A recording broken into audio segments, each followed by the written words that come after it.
yakulira bubanga ngamba nti obudde buno kati Isima yakulira abali ku mutimbagano n'ensolosozi zintambudde bannange mu abantu mwenna bwe mwetunulamu mwenna ne mugamba mulonde muzeeyizedde bantu mwenga mulimba muzeeyizedde ne mugamba nti mwenna Baaji Kayima Shafiiki ba Mako muganda wange Keizi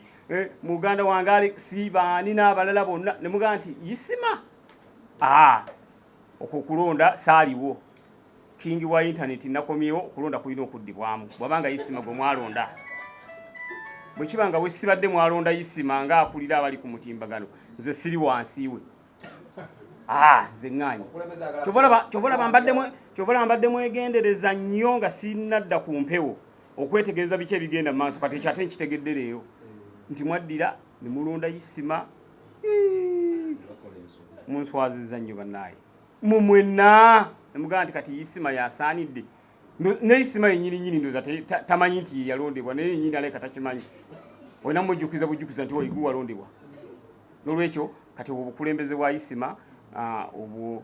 si butuufu olw'ensonga nange ndi musajja wa internet ate ngenza okudda nga gwe mwalonda kitegeeza okulonda kulina okuddibwamu. Kato engeri gye mbadde nti ndi mu Kkomeera mbadde sigoberera nnyo bintu bye kubanga mu Kkomeera tubadde tulaba TV nga tulaba mawulire naye kyenjagala okubuuza okukkuta kutya kwe yali ayogerako kwogezaako gamba kakati nze Ssegirinya ndi mubaka wa Parliament ekirala nabagamba nti essente zigenda okumpebwa ku mmotoka ngenda zizza abantu kati ani oyo eyampa ng'oggyeko ssente ezimpeebwa ne babaka bannange ne bakulembeze bannange abalala n'olwekyo Kato aleka naye yali anoonya likes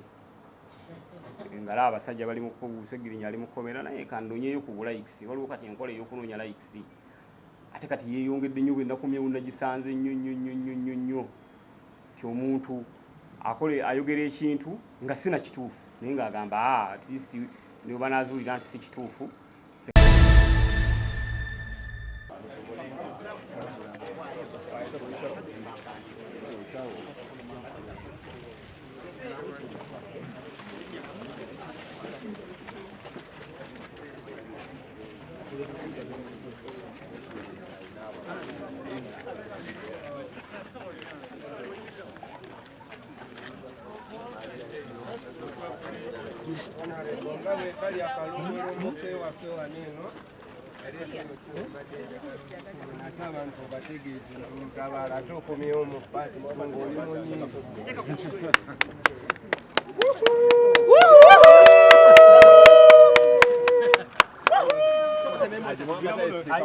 Kakati Honorable Ssewanyana naye era akola ekintu kye kimu abantu bakimanye nti olutalo terunakola ki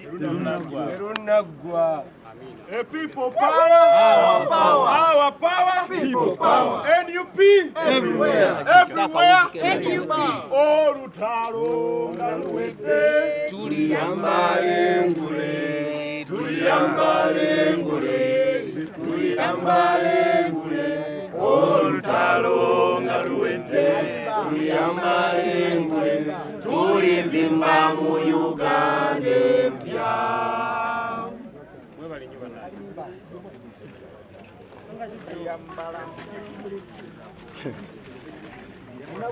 Alimba.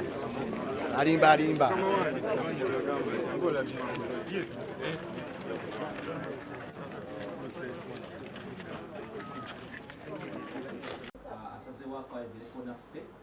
era tukwaniriza nnyo ssemukankati kanakati nsiko amazima n'obwenkanya muzi media ebyokya mu Uganda ne media houses zonna obulamu bugamba butya bubadde butya era oli otya? Ekisookera ddala nsooka okubeebaza okubanga mumbeereddewo ebbanga lyonna lye mbadde mu Kkomeera. Amannya gange nze Ssegirinya Muhammadi omubaka wa Parliament wa Kawempe North. Wano ku mukono gwange ogwa kkono nyinawo mwannyinaze omuyita kansala Alice weeyo Masaka era nga y'omu babadde bambeererawo we mbadde mu Kkomeera naddala mu kunkyalira nga nze mu kkomera okundeetera ekyokulya okukyalira omwana wange Ssegirinya Kifula tatuula gamba omuntu ng'oyo aba wanjawulo nnyo n'olwekyo naye ageeka abeewo nga neebaza abantu mbabuulira biki byempiseemu tuuka olwaleero ate wendi okubeera nga nafulumye Kkomeera. Kkomeera nakwatibwa nga simanyi lwaki bankudde, naye ate nze omu ku babaka ba paaliyamenti abaali beesunze ennyo paaliyamenti, kubanga paaliyamenti eyo nagendangawo nga buli wengendawo nvaawo nambiro sipiidi miliyoni bwe sivaawo najjeeke ebokisa zange ezayulikirawo ku mulyango gwa paaliyamenti sinze nakuzibala pitirivu. Essaati zange ze baayulizaawo ku paaliyamenti, empale emisipi gye baakutulaawo ng'okundabako obulabi ebajjeeke. Naye Katonda najja n'akindeetera nga nti Ssegirinya kyekiseera jjeeke zikome, kyekiseera bokisa zo ze badde bayuza zirekerwawo, kyekiseera emifaliso gyo gye badde batwala ng'ozaawo okwekalakaasa bikome, nga ogenda kwejjiranga ku paaliyamenti oteeseza abantu bo. Naye saafunamu yadde essanyu, ze bankwata sindaba nakuteesaayo yadde olunaku, kubanga nali njagala mbalage omubaka wa paaliyamenti abeera atya nti fulo wano ensonga n'ozijjayo, ate ne mu constituency nayo ensonga n'ozijjayo. Naye omukisa ogwo Mukama Katonda teyagumpa, n'empaayirizibwa era n'enkwatibwa n'ensibibwa ku bwereere. Nebaza Katonda ti ndi bweru kati ne muganda ngala ne Ssewanyana. Ate era n'ennyongera okusaba ne baganda baffe abaakwatibwa era ensonga z'ebyobufuzi nabo bateebwe bafulume, kubanga nabo tebalina musango, balinga nze bwe mbadde nga ndi mu Kkomeera. Naye bwe mbadde mu Kkomeera tuyise mu bintu bingi nnyo nnyo nnyo. Ekkomeera kye kifo ekiddirira okufa. Oli wakubuuza ekiddirira okufa olina mugamba Kkomeera, kubanga kyenjagala okubategeeza tubadde tubeereyo n'alani nga woodi gye tulimu erimu n'abantu abalala, naye ekiku kiri mu Kkomeera n'enkukunyi baganda bange, ekiku n'enkukunyi biri mu Kkomeera baganda bange. Era ekigo ekimu ku kyengendo sooka okukola ndowooza okubatwalira eddagala ly'ebiku n'enkukunyi. Nze nasooka n'endowooza olunaku olwasooka nti ebiku baleeta bireete. Omanyi ebiku ziri genetically modified bed bugs, nti ebiku ebyembala, ebiku kyomanyi nti kiku kinene noga nti ekiku kino sofa kibadde kinunda bano ababaddewo oba nzazze. So kyenjagala okubategeeza nti tubadde mu mbeera enzibu. Ebirala ebyetaago osi nnyinza omwebaza osi Nayimuli abadde agezaako bikwasaganya, naye ebimu bitubadde tuyitamu mu Kkomeera tebibadde byakusaaga, nga okwebaka ssaawa 9. Kati buno obudde mulina okuba nga mwayingidde dda nga n'okwebaka mwebase nga n'okwogera teryayogera. Eryo libayite Kkomeera. Ekkomera likujjako okutegeera. Ekkomera omugenyi bw'akyalo omulabira mu katimba wali bwe tubadde. Ekkomera likujjako omuntu ono gw'obadde onyumya naye nga tukyasobola kunyumya naye kwegamba embeera tebadde nnyangu. Era mbadde ndaba bannaffe nga basaaga binaasaaga nga bajja banyirira oba babasibira mu zikeefusi ne ngamba naye abantu bano omuntu ayogera statement eyo nga singa akkiriza n'ayingira Kkomeera ne tuba nga tumutwalira keefusi buli lunaku naye ng'ali mu Kkomeera n'ategeera kibayita Kkomeera. So kubonaabona kubadde kw'amaanyi, naye twebaza balooya baffe, twebaza abalamuzi okwemayimira ku magulu gaabwe abiri ne bagaa nti nedda sajja bani nnaafu ize nnaafu kabafulume. Naye Ssegirinya ngenza okufuluma nga buli kimu kye natandika kyonna tewali kiriwo. Buli kye natandika kyonna nga kiweddewo. Ddwaliro lyasaanawo, Ssegibokisi yasaanawo, nayina abaana be nali nnyamba Kayunga bemwalabanga be nayambanga ne ngenda ne mbaterawo zi Ssegibokisi ne mbajjanjaba ne nkola kyabamu abaali abalwadde abalina kansa jukira bwe nalemererwanga mu ddwaliro lyange eno ate nga mbongera eri mu Cancer Institute kati bwe nayingira Kkomeera nga omulwadde wa cancer takyalina access eri ku Cancer Institute kubanga nze yabatwalangayo ate nga ndi musibe abamu ekimu ekisinze okunnuma sanze baafa kitalo nnyo kitalo ddala ekintu ekyo kimpisiza bubi ti omuntu gwe nateekako ettaffaali lyange omuntu gwe nakwata ku musaala gwange ne nnyamba awone yajjanjabwe okusanga nga yafa era ezimu ku nteekateeka ze tugenda otandikirako engeri gye nvudde ku kitebe olwaleero okulabanga ngenda nambula famire z'abo abantu ate nteekeko ekimuli ku bantu abo naddala be nali nnyamba bensanze baafa nsanze abantu abaafa bawera 6 nga baafa naye nga baali mu buyambi bwange saba emyoyo gyabwe Omukama Katonda agiramuze kisa kubanga ekigendererwa kyange kyali kyakulanga abantu abo bwe bali era mujjukire abamawulire naddala ba entertainment nabayitanga nti kati ngenda wano ngenda kuyamba ono ngenda kuyamba ono naye kyannaku ti abamu sibasanze naye abamu mbasanze weebali ng'obwana bwe najja ekikuba mpanga nabusanga bwafiirwa maama bwafiirwa taata nga babusuulawo teri ayamba bwonsanze bukyali bulamu Katonda nkimwebaliza naye kyenjagala obategeeza ti enteekateeka yaffe ey'okulanga tuyamba omuntu anyigirizibwa tegenda kukoma kubanga ekyo Katonda kyeyanzaala nakyo kubanga abalonzi naddala kambazeeyo katono ku kitebe wali ekamookya bwe baali bampa kaadi emu kuzaaweebwa abantu nga baziweereddwa bantu lwa bunaku nti bayamba abanaku ti kaadi eweereddwa abantu batalina mwasirizi yali kaadi yange era kaadi yange yali etunuuliddwa nnyo bwe nafuna kaadi eyo maama abonaabona Masaka n'asanyuka maama atalina kapito Embaale n'asanyuka atalina kapito Jjinja n'asanyuka atalina kyakulya nga bamugobye mu nnyumba n'asanyuka abeekawempe kugamba nze nali nfuuse MP nga waggwanga lyonna kyovula abantu baali batuuse okugamba nti nedda Ssegirinya neno jangu otukiikirire nga abantu bampita era we bansibira nali nnyina ebbaluwa nali nnyina abantu abansaba mbakiikirire ebbaluwa nali mpezezza 2 nga bagamba jangu eno eyo kawempesa kasayi ewedde kati jangu eno ewaffe ng'abantu baagala buli constituency ngene ngikiikirire kisanja kimu naddala constituencies ezitaliimu bannuupu kuba constituencies zirimu abannuupu bo bagezezaako okukola naye constituencies ezitaliimu bannuupu abantu babadde naleka amalubaluwa nga gajjudde bwe gati ne bankwata ne banzigalira ne mbeera mu Kkomeera ku bwereere naye nebaza Katonda tinayimbuddwa era ndi bweru tugenda kuddamu tukola enteekateeka yaffe ey'okuyamba abantu eyo sinza gizikiza tugenda kuddamu tutambuze emirimu gya constituency bamaama eddwaliro eryo kati lyenkyayinako obuzibu kubanga eddwaliro lyaggalwa nsaba Katonda wanaabaayo omuzira kiseeyo agamba nti eddwaliro liddewo simulinaako mutawaana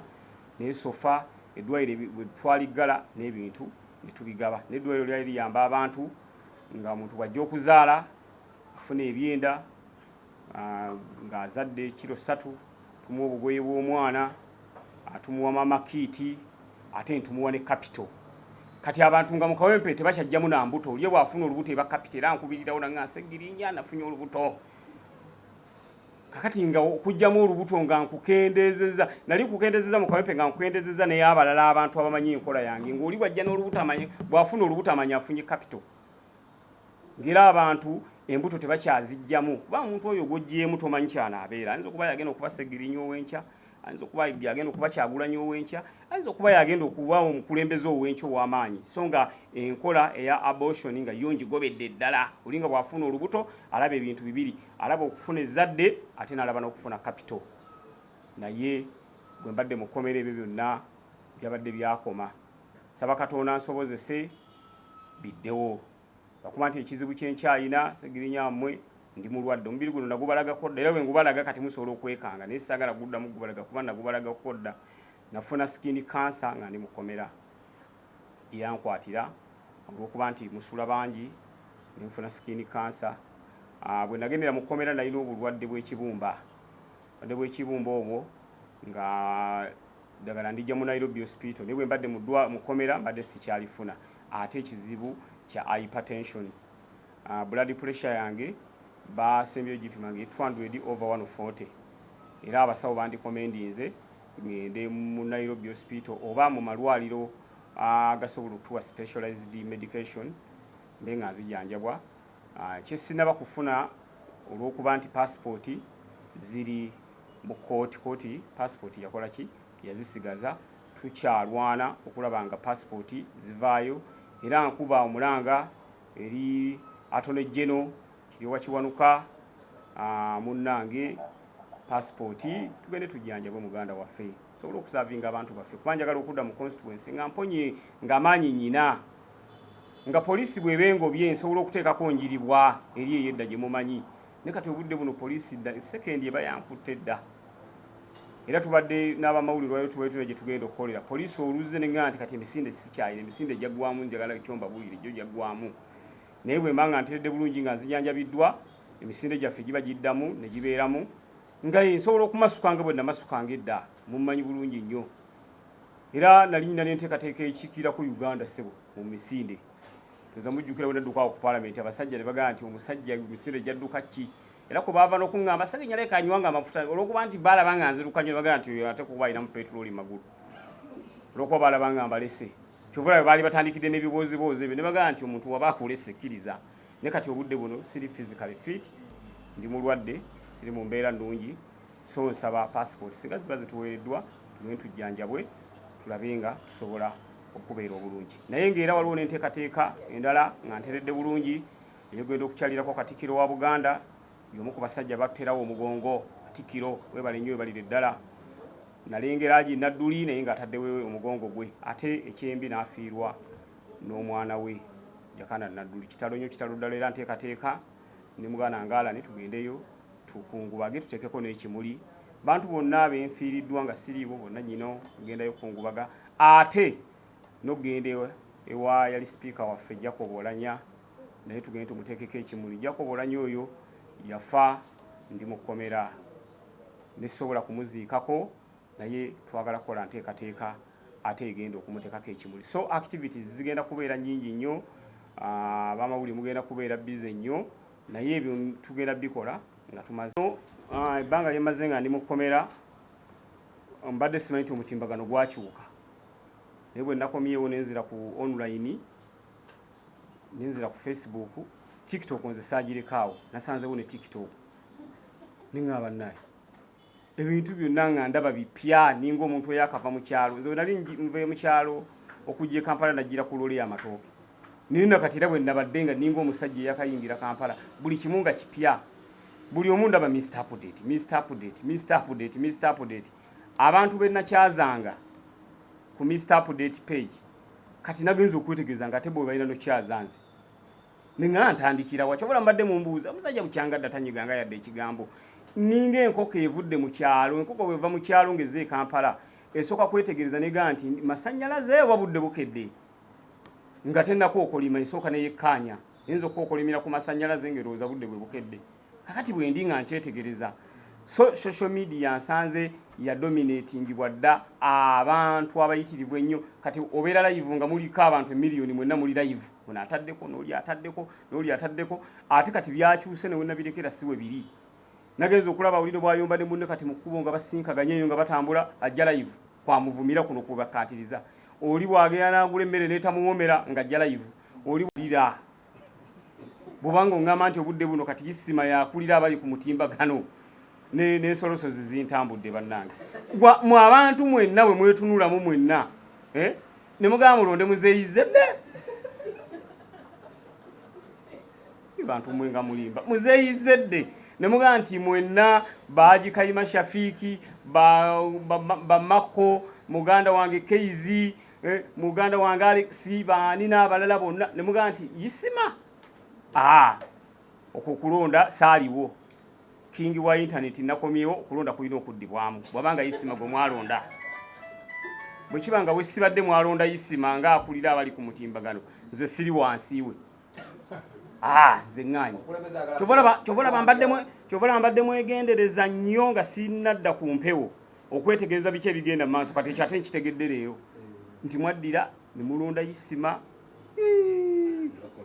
munswaziza nnyo bannaaye mumwenna nemugamba nti kati Isima yasaanidde ne Isima yennyini ndoza tamanyi nti yalondebwa naye yennyini aleka takimanyi olina mujjukiza bujjukiza nti waigulu walondebwa n'olwekyo kati obukulembeze bwa Isma obu si butuufu olw'ensonga nange ndi musajja wa internet ate ngenza okudda nga gwe mwalonda kitegeeza okulonda kulina okuddibwamu. Kato engeri gye mbadde nti ndi mu Kkomeera mbadde sigoberera nnyo bintu bye kubanga mu Kkomeera tubaye tulaba TV nga tulaba mawulire, naye kyenjagala okubuuza okukkuta kutya kwe yali ayogerako kwogezaako gamba kakati nze Ssegirinya ndi mubaka wa Parliament. Ekirala nabagamba nti essente zigenda okumpebwa ku mmotoka ngenda zizza abantu. Kati ani oyo eyampa ng'oggyeko ssente ezimpeebwa ne babaka bannange ne bakulembeze bannange abalala. N'olwekyo Kato aleka naye yali anoonya likes. Ngala abasajja bali mu Ssegirinya ali mu Kkomeera naye kandonyeyo ku likes. Waliwo kati enkola ey'okunoonya likes. Ate kati yeeyongedde nnyo bwennaku myewunda nagisanze nnyo omuntu akole ayogera ekintu nga sina kituufu naye ng'agamba atisi ne banaazuulira nti si kituufu seka n'ennaku ezo ezijja mu maaso nabe nga ngijoyininga naye nkyasoma ogiyingira otya otandika otya byo Facebook mbimanyi kuba nze neteekako naye kati si TikTok simanyi n'oyingira otya kayima ngambye nti ajja kunjigiriza TikTok nayo ngenda gijoyininga njibeereko naye kati nkyasoma abantu namba nsanze nnene nnyo kati nkyasoma nyingirira wa ku left ku ddyo ku kkono wa nkyasoma bagende nga nkoko eyavudde mu kyalo internet nsanze bagidominatinga be nalekako sibe nsanze kati ekintu ate kyabimba dda kintu kirala nnyo n'olwekyo kintu ekipya ng'okiyingira oba ekintu kyonna nga tobaddeewo olina okuba mu kwegendereza oba olina okusooka ne weetegereza n'olwekyo internet nja gisigala update ya Parliament tuwakolayo wadde n'emu n'osiwa tokolanga na maiden speech otandikirawo era oddayo ddi mu Parliament. Parliament budde bonna ngenda kuddayo ngenda okukola maiden speech yange mujja gitya nnyo tovala tubadde ekamwokya wali nkekkereza naye mwe temutegedde nkekkereza naye nga nnyina wenkintu wenkikola ki wenkitegekera ebintu byakekkereza akati njagala bantu mmwe mubeewo ku lunaku lwengenda okulabikako ku Parliament njaddu bategeeza mulabe maiden speech yange nsonga ya Parliament nti yalina kuba eri mu gallery naye njagala kuteekayo kusaba kwange banzikirize maama ntuule naye awo munda awo nga tuteesa awo nga naye waali awo ensi mulabeko ate ne byankola byonna nga ndi mu Kkomeera amanye nti nakola ki nasiima. Ate nga abantu bagambye ku kitole nti ebbanga lye bakusibadde bamanyi oluzungu otondo bagenda n'oluweddemu batowezezza ddakiika emu mu luzungu. Ati nkugambye byonna bibadde bigenderere gwe tubadde wali gwe tomanyi kigenda mu maaso kubadde munnamawulire kati gwe omanyi kindi mutima kati gwe kyotamanyi kireke buli kimu kirina ekiseera kyakyo. Wakulabako nga oli mu Kkomeera oyagala kwesimbawo ku bwa sipiika obwa sipiika buno okyabulinamu interest singa kakati ebyo ebifo byalondebwa dda singa Parliament eddako kakati obudde buno twagala twogere ku kiriwo kuba kati Parliament eddako giba myaka 5 kati bwentandika okukola pulaani y'emyaka ate 5 Pulezidenti waffe Robert Kyagulanyi Ssentamu yalinako obuyinza okubulonda n'olwekyo ekyo si kyekifo kyenkitunulidde wabula njagala nnyo okulaba nga ku kabineeti eddako banteeka ku kifo kubanga enkadde mbadde siriiko ebampe Ministry ya Disaster Preparedness eyo Ministry ya Disaster Preparedness esobola okuntambuza eggwanga lyonna nga ngenda nnyamba abatayina nnyamba abaki ate nange sirina naye lwakuba nti bw'oba n'omutima ogulina ogugaba n'akatono koyina osobola okukagabanako ne banno kubanga oyanza okuga nti Ssegirinya okugaba ye yajjudde ye abantu be bonna bali bulungi nedda n'abanga abamu mulimu abatali bulungi naye waliwo ogwolengera n'oga nti ate ono ali bubi nnyo okusinga omuntu wange oba okunsinga noga akatono kennyina kankasheyalingeko naye era kyekimu kukingatta n'ono kansala wange naye abikola nnyo mu Masaka eyo n'agaba n'akola ki katono kayina okugaba tekitegeeza kubanga oyina guba mutima waliwo abasajja abagagga nga tagaba ate n'osanga omwavu ng'ataagaba n'olwekyo Ministry ya Disaster Preparedness nsaba ekibiina kyaffe kindowoozeeko kuli shafo eneebezeeko okukwata Ssegirinya tebamukosa kubanga ogaye ne mama ekabu yagala okujja ku ne Parliament omukyala yali naye Ssegirinya ali bulungi sikitegedde ekibuuzo kyo. Asajja tebamukoona akyasobola okukola ebintu. Basajja mwe bannange. Ekyo kindemeredde. Ekyo kindemeredde. Nedda ssebo. Ekyo kindemeredde. Kuba ebbanga ly'omwaka gw'omaze mu Kkomeera nga kakati ekiriwo waliwo ebintu kati bye sikyalowoozaako. Kati ndowooza kusooka nejjanjaba entereere obulamu bukomewo. Kati mu bye nnyina okukomyawo obulamu butereere bwebwo obulamu bwonna kati obudde buno sinaba kulowooza nnyo ku ebyo, sinaba nakola ki. Tonalowooza kuza ku naggi. Tebankosaako wantu wonna. Kati mu nnaku enkulu kye twakolanga nze ne Honorable ne twefumbiranga. Nga twefumbira. Fumba twayiga oba oyigira ku mulimu. Era nze ogajjangu naye n'oyigira ku mulimu kyobola saagala nnyo omuntu agamba nti njagala omukozi naye ajje ne experience ya myaka 2, myaka 5, myaka 7, ekintu ekyo kifu. Muntu asobola okuyigira ku mulimu. Kati omuntu atalina experience bw'ogamba kati kitegeeza oba omuttidde. Kati nze n'alani mu nnaku enkulu nga twewaatira ne twefumbira. Akuba okuwaata okwo nga kusumbuwa nnyo ettooka ogenda oduteeka mu ntamu nga nakasigaddeko nakatono olisazeesaze kuba twagenda tetumanyi. Naye ebbanga lye twamalayo n'ennaku ze twamala nga ennaku enkulu zitusanga eyo ate ne tubeera nga ate tuli bakugu nnyo mu kuwaata. Olwekyo nga tugaba n'emirimu wala nefumba emmere nze nenfumba enva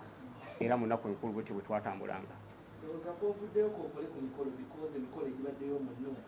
ng'abasinga balowooza na kibiina kya mikolo si kya mukulembeze. Emikolo mu Nuupu gikolwa lwa nsonga. Ffe Nuupu pate yaffe weeri kutwala buyinza bwa ggwanga. Naye bw'olaba nti waliyo kkunga nga mukolo guze guba guyina beguli ebyokukola. Kakati mwe mutambule muti kuba teri kibiina kitabeera na nteekateeka ya kulaba nga kigayidinga abantu baakyo bwe balina okukola ki, bwe balina okutambula. Lwekyo emikolo egyo egibeerayo giba gigayidinga ba leaders balina kutambula batya ate ne ba foot soldiers balina kutambula batya. N'olwekyo enteekateeka bw'eti era ku Nuupu yeeriyo nja gyetabangamu okulaba nga tugayidinga abantu baffe ate naffe ne tugayidingibwa kubanga nange bwe mba wali wabaawo bye bandagirira nti kati bweti tutambula tuti. Lwekyo emikolo egyo tegibeerayo kusaaga busaazi. Tuba ku mulamwa gwakulaba nga abantu baffe bafuna message esobola okubeera nga ekyusa eggwanga lyaffe Uganda. Mumaze ate nkyazi sinnawona ate embaga nayo era simbi naye nze si kye kiseera kino. Embaga nze ya maaso eyo kansooke male okulaba nga nzizaawo byonna ebyonoonese nga siriiwo nga okulaba nga eddwaliro liddawo, Ssegirinya eddawo, okulaba nga abantu baffe tuba empawalinga katono ke tulina kabakulaakulanye, okulaba nga abantu baffe babeera happy nga bwe nabasuubiza nti bwe mba mpangudde Ssegirinya ngenda kubeera nga nkola kino na kiri. Ebyo bye nnyina kati okusooka actually bye ndowoozaako, sirowooza ku byamasanyu ga bulamu bwange. Kubanga ate we sibadde bingi nnyo ebyonoonese, bangi nnyo abakoseddwa, abantu bangi balwadde ng'oli yeetagana 5,000 ne gimubula n'afa nga 5,000 gyokka gy'afiiriddeko. Yadde nange sirina naye ate egy'etaano Ssegirinya nsobola okugisasula. So kati ngenda kubeera mu activities bwe zityo. Ebirala ngenda sooka bwe giba nga gundi za kibiina, nteekateeka za kibiina waliwo ekiriyo nga ngenda. Naye ebimu byendaba nga ate kati ebiri agent naddala mu constituency mwe sibadde n'abantu nga bakyanyinako ennyonta bye nnyina okusooka kuba nnyina okukola Thanksgiving. Mpite bannakawempe mbajumiza Lutabalo lwe Kkomeera nga bwe ndunyumizza ku kitebe. Mbabuulire embeera gye mbadde gye nayitamu biki Lutabalo nja dunyumya nnyo ndunyumiza bannakawempe. Kitegeeza nnyina okukola Thanksgiving era nammwe era mmanyi mujja kubaayo n'ebibuuzo ebirala mu bitegeke mujja bibuulizaawo. Olwekyo eyo nakyo kiri mu nteekateeka yange nga nkomyewo ku layini naye nga nsoose nenva mu kujjanjabwa kuno kwendimu. Thank you so much. Mwebale nnyo mwebale. Meeting dismissed.